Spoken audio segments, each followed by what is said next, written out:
method to prevent them from flying in the wind while they were driving the team. Okay, let's start with the basics. Begin by draping the necktie around the collar with the seam lying along the collar facing in. The wide end of the tie should be on the side of your dominant hand. If you're right-handed, then start on the right. First, let's walk through the steps of the four-in hand. Start with the wide end of the tie on your right and extending a foot below the narrow end. Cross the wide end over the narrow end and back underneath. Continue around, passing the wide end across the front of the narrow end once more. Pass the wide end up through the loop between the knot and your neck. Pass the wide end down through the knot in front. Draw the knot up tight to your collar by holding the narrow end of the tie and sliding the knot snug. Now let's walk through the four-in hand again. Turn up the collar and button it at the neck. This allows the necktie to glide gently along the collar without wrinkling or stretching the fabric. Begin with the wide end of the tie on the side of your dominant hand and extending about a foot below the narrow end.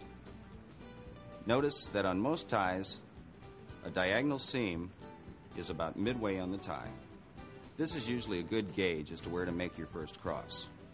Cross the wide end of the tie over the narrow end and back underneath. Bring the wide end over the front and then pass it up between the neck and the knot, holding the loop open with your left finger. Pass the wide end down through the knot. And notice that by tucking the loop through with your index finger of the right hand, this allows you to maintain the knot while you pull the material through. And this goes for all knots. Shape your knot and draw it up tight. Turn down the collar. And there you have a nice, clean four-in hand. Next, we'll help you master the half Windsor. Now pay close attention because I'm about to reveal a new twist to the traditional directions. Why is this necessary?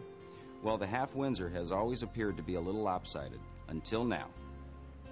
Start with the wide end of the tie on your right and extending a foot below the narrow end.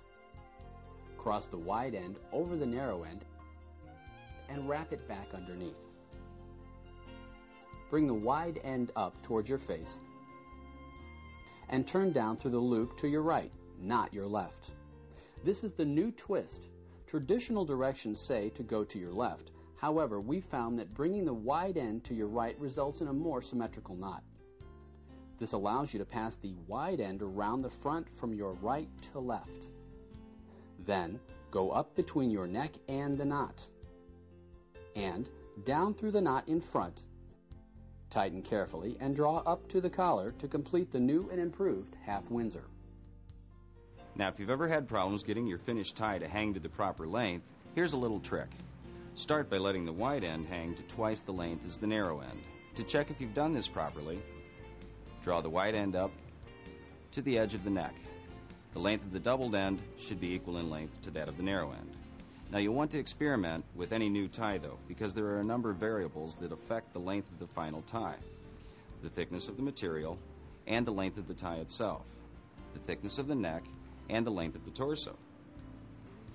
Also, knot styles require differing lengths of material, so you'll want to vary the point at which you make your first cross. Now, let's step through the half Windsor once more.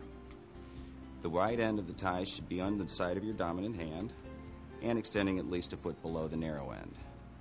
Cross the wide end over the narrow end and back underneath. Bring the broad end up towards you and then down through the loop between your neck and the knot, and sweep the wide end to the right this time, not to the left. This is the new twist. This allows you to bring the broad end from the right across the front to the left, and then bring the broad end up between your neck and the knot, pass it down through the loop, draw your material, and then draw it up tight. And there you have a half Windsor. See how even the two sides are? I should point out that after being tied, the tips of the necktie should touch the waistband of the pants, and the two ends of the tie should either be equal in length or the narrow end a fraction shorter. Remember, the inside of the wide end of the tie has a band into which the narrow end of the tie is tucked to hold it in place. The Windsor. If not done properly, this knot can come out looking very large, bulbous, and unsightly. So pay special attention on this one. It's worth the extra effort. Start with the wide end of the tie on your right and extending a foot below the narrow end. Cross the wide end over the narrow end and bring it up through the loop and down to your left. Next, bring the wide end around behind the narrow end to your right. Bring the wide end up from the front and through the loop coming back down on your right. Then bring the wide end to the left across the narrow end. Turn and pass the wide end up through the loop and complete by slipping the tie down through the knot in front, tighten, and draw up comfortably to the collar. Most standard neckties come in lengths from 58 to 60 inches. Taller men, or those of you who choose to wear a Windsor knot, which requires the most length of material, will require a somewhat longer tie. Now, let's step through the Windsor once more, slowly. Take the wide end over the narrow end, and up and around the narrow end on the left, crossing underneath. Bring the wide end up and towards you, down through the loop between your neck and the knot on the right. This forms the V. Now, bring the broad end from the right across the front of the knot to the left, and bring the knot up between your neck and the knot. Tuck it down through the loop in the front of the knot, shape and form, and draw it up. There you have a full Windsor. When properly tied, it should have a nice clean dimple like this. Bow ties. Though you'll occasionally see them worn by the college professor or stock market analyst, bow ties are usually worn at formal engagements with a pleated front shirt. They make a unique fashion statement, and depending upon the setting, they give a man a suave or intellectually professional look. The general rule of thumb is that the bow tie should never be broader than the widest part of the neck and should not extend beyond the outside points of the collar. Start with the end in your left hand, 1.5 inches below that in your right hand. Cross the longer end over the shorter end and pass up through the loop. It's important to make sure the tie is snug against your collar at this point. Form the front loop of the bow by doubling up the right side and placing it across the collar points. Hold this front loop with the thumb and forefinger of your left hand. Drop the long end down over the front. Using your forefinger, push the hanging end of the tie up behind the loop in front and poke the resulting loop through the knot behind the front loop as shown. Even the ends and tighten. It's really not as complicated as it looks. Here, let me show you. Begin with the left side, 1.5 inches longer than the right side.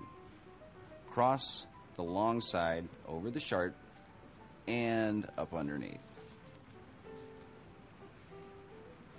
Now, here's a little trick. Tighten at the neck and be sure to even up the two ends.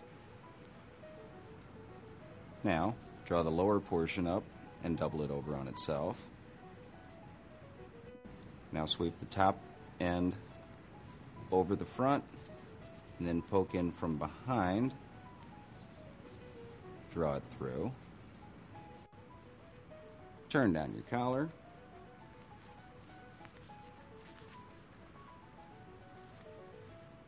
And there you have it. A classic statement for your next presentation or formal engagement. Now for our final demonstration, a new style that's finding wide popularity, the Shelby. Start with the tie inside out. Cross the wide end under the narrow end. Bring it up, then over and down through the loop to your right. Sweep the wide end across the V from your right to your left. Then take the wide end up and through the loop between your neck and the knot. Now bring it back down through the knot and tighten. As you may have noticed, The steps involved in tying the Shelby are definitely different, particularly step 1. Begin with the tie inside out. Cross the broad end of the tie under the narrow end and draw the wide end up towards you and down between your neck and the knot. Sweep the broad end to the right.